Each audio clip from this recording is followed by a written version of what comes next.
Hello everyone, another surprise live video before, sometimes it's easier for me to tell live because I cannot get scared and not tell my story. And sometimes I like sharing the process of what I make, and this time of this quilt. It's called my Purple Pineapple Quilt, and I'm making it with some fabrics I cut, for example with pineapples, and I make it with embroidery thread. And I'm using the tying technique because I have a duvet cover inside and it's very soft, but it's also hard to sew through. So I'm experimenting with tying the quilt to see if you can make a duvet cover work as a quilt. And the reason I wanted to show you live is because I want to take you with me with some thoughts I have on the intention you can put in a quilt, and how I actually use quilts to overcome certain uncertainties in my life. Because I keep telling that I want to use the magic of quilting to help people to create a welcome, sustainable world for everyone.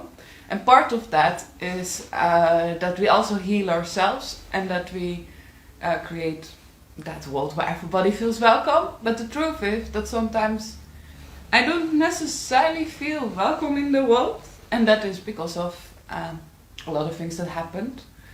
But quilts help me to overcome that, and partly that is because you can put a certain feeling or intention in a quilt. And I want to tell you how I'm doing that with this quilt, because an example is always good. And I want to share you now live because it took me quite a while to figure out what I actually wanted to do with this quilt. It started out of an impulse that I wanted to create some kind of blanket with it. Because where people can, with the cheerful colors of the embroidery. And I was kind of thinking that I could use it for a festival, because people can chill on this. It's very soft and it looks very nice. But yesterday I was talking to somebody I am dating, which is in itself a very scary process for me, because I used to have very bad taste in people, but this one seems to be quite nice. And suddenly I was thinking, I think this quilt has to have the intention of having a good time with somebody. Because we were first talking about going to the dunes and looking at the sunset together and stuff like that. And me as a quilter, I try to fit a quilt into everything I do.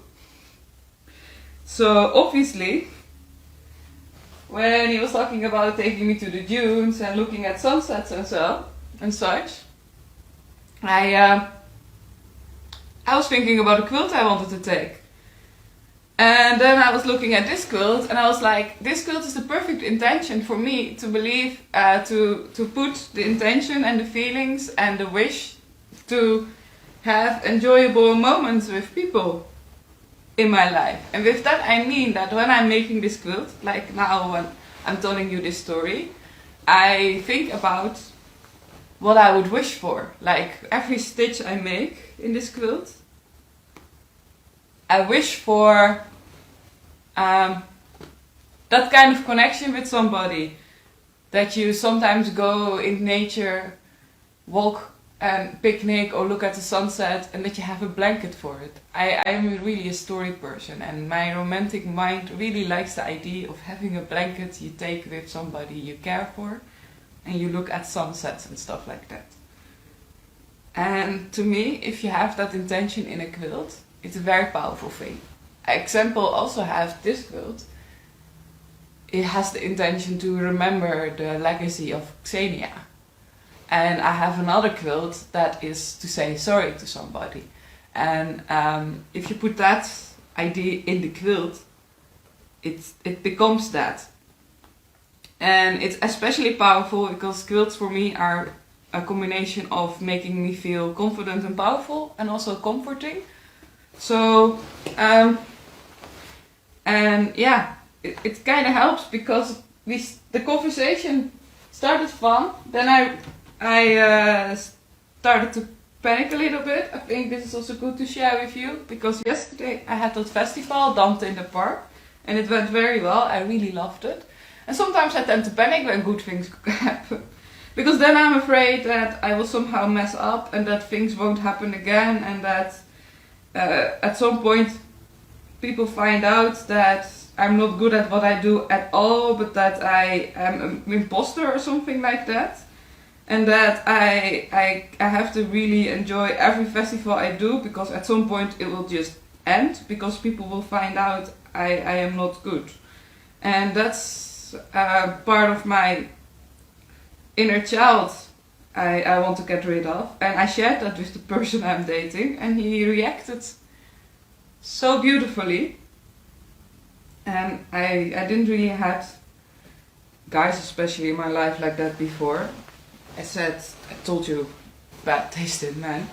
And that made me feel hopeful. And it also made me realize that for a big part, I am already healed, because I believe in that kind of connections again. And I also feel at home where I live, and I want to stay. And I know this sounds maybe like a very confusing story for people, because I'm not really telling the whole story. But I wanted to tell you that this quilt is going to be a very special one, like every quilt is in its own way, because it's going to be made with the intention of bringing it to the beach and look at the sunset, and the belief in love in the sense of connection. And this is very scary for me to say, but I also noticed that whenever I get panicked about not being enough and stuff like that, I share it with you, and then people connect with it, because you have the same insecurities, and the more we talk about the insecurities we have, the more we are healed. And I think talking about insecurities and fears you have creates room for other things. And I also quilt about the insecurities I have, because quilting makes me feel calm and cool and collective, and it's sort of a positive energy that makes the negative thoughts go away. So I wanted to share that with you. Yeah, I think that's what I wanted to say. And if you have any questions or something like that, of course you can ask them. And for now, maybe you can follow me in the quilting for a bit. Like I said, I'm using the tying technique, which I like in many ways actually, because you make little bows and it makes it like very comfortable to lay on. And I'm going to that person tomorrow, and I'm looking forward to it. Yeah, it's interesting to take you on this journey. But yeah, quilts help me to keep belief in nice things. And even if the nice things don't necessarily happen the way you planned, you still have a quilt. So quilts help me to stay in touch with that softness and that side of myself that feels a lot. And I think it's very tempting in this world where a lot of crazy shit is happening to say goodbye to that part of yourself that feels a lot. But I don't think that's the way out, because then you create a world where nobody feels like they belong and they want to be. So that's also why I want to teach people quilting, because quilting is an anchor that keeps you in touch with that's actually what makes us human. But sometimes it feels like it's too scary or dangerous to stay in touch with that's human, because of everything that's going on. But if you turn inwards, or you turn into a community like As Quilt, and working on quilts always helps me to remember that feelingness and that sensitiveness, that sense of humanity is actually more important than not feeling it, despite everything that's going on. And a quilt gives me the power to keep on going, and the comfort to rest when I can't for a bit. That's why the magic of quilts as well. So that's a good ending, I think. Thank you everybody for joining, and we're going to go on a beautiful journey together, where we create a world where that sensitiveness is welcome with the magic of quilts. Because see it as Braveheart. You're fighting whenever you want to, and when you don't want to fight for something, you have a quilt to comfort you. There will be room for you. There will be room for everyone to be themselves. Bye bye.